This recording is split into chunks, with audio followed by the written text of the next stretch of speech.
I'm Dr. J. Chua and welcome to Adjusting Your Heart. We talk about mental health and relationships every Friday, so please do subscribe. All of us experience feelings of frustrations over something or over someone. If we don't learn how to manage frustrations, this can lead to stress, irritability, anger, or depression. So learn the 3 effective ways of handling frustrations.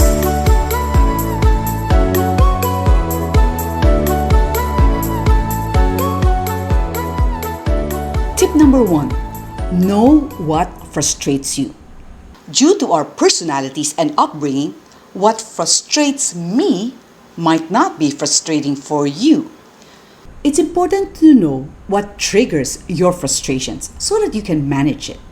In our digital age, slow internet connection is one of the major causes of frustration, especially for an important Zoom meeting, live streaming, or gaming. We have to beat a deadline, but there's a problem with our laptop or all the files got lost. Of course, we'll be frustrated, feel angry or upset because of not being able to do something. Or you're vying for a promotion but having difficulty doing the task your boss assigned to you.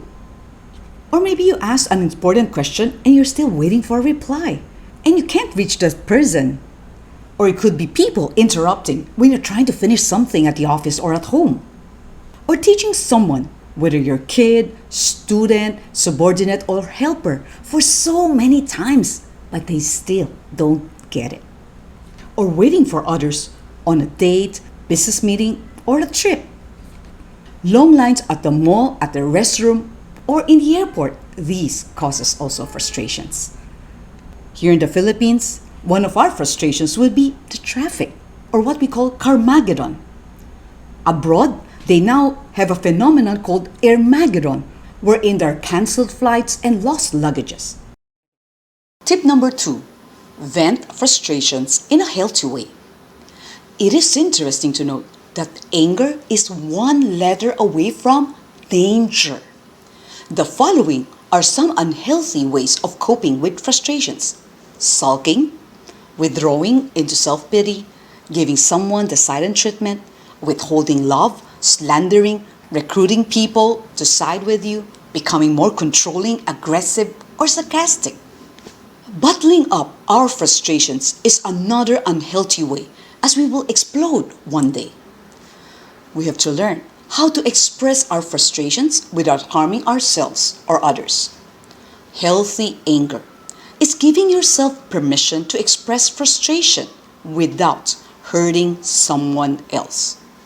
You can check out our previous video, 3 practical tips to manage anger, in which I share that we have to control our tongue, calm ourselves down, and confront in love. Talk to someone you trust about your feelings. Start journaling. Write down what happened and what you feel. You can cry as you write and use this as a form of prayer. Pour your frustrations to God. Do something you enjoy, like exercising, playing basketball, watching K-drama, or malling. You can take a walk in the park, go to a beach, and just enjoy nature. You can also take a leave and stay in TRTC, Tagaytay Retreat Training Center. Tip number 3. Reframe the way you think.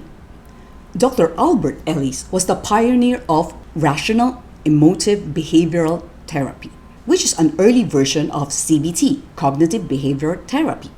He observed to his patients that different people would react differently to the same type of events. So he came up with an ABC technique of irrational beliefs. The A stands for the activating event, which is neutral. B stands for belief, while C stands for consequences. If you perceive the event in an irrational way, then it leads to negative emotions and detrimental behavior. For instance, if you look at the left side, the A activating event is this: Michael Jordan gets cuts from his high school basketball team. He thought, which is his B, this is a challenge for me. Failure is just a learning opportunity. Which leads to his letter C, consequences. Michael spends the summer practicing and makes the team. the following year. If you look at the right side, let's say there's a man named Frank Jordan. It's the same thing happened. Frank Jordan gets cut from his high school basketball team. But he thought, this means that I suck at basketball. So what happened next is that Frank gives up and never plays basketball again. So you can see the difference of how one's belief would change one's actions or consequences. Choose to view your frustrations as an opportunity and challenge to do things better. Be creative in doing your task to avoid frustration. That's what Jemar Valencia, a traffic enforcer in Bacolod City, did. He was among the 10 grand finalists who showcased their dancing skills while performing their duties. He won as the best dancing traffic enforcer last October 2021. So the 3 effective ways in handling frustrations: number 1, know what frustrates you. Number 2, vent frustrations in a healthy way. And number 3, reframe the way you think. If you're blessed by this video, please like, subscribe, click on the notification button, and share it to others. Stay safe, everyone.